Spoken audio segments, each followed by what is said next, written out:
Hello, magandang hapon sa inyong lahat. So ngayon maglalakad ako. Siga insan mamili dito sa aking harapan. Tingin tayo ng mga bulaklak sa ating kapitbahay. Ayan, ang daming bulaklak.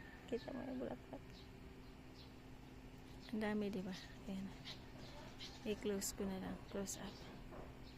Tapos mag-ikot-ikot ako dito sa harapan lang namin.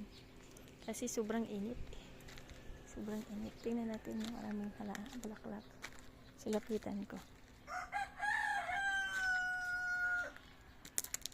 Silapitan ko.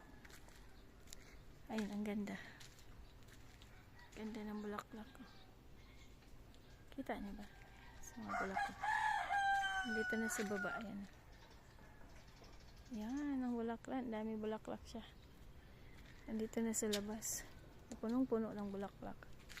O, nakita niyo ba? Ganda siya. Ang bango din. Parang ano pala ito? Parang sampagita. Pero hindi. Ayan, diba? Ayan. Kita niyo ba? Ganda.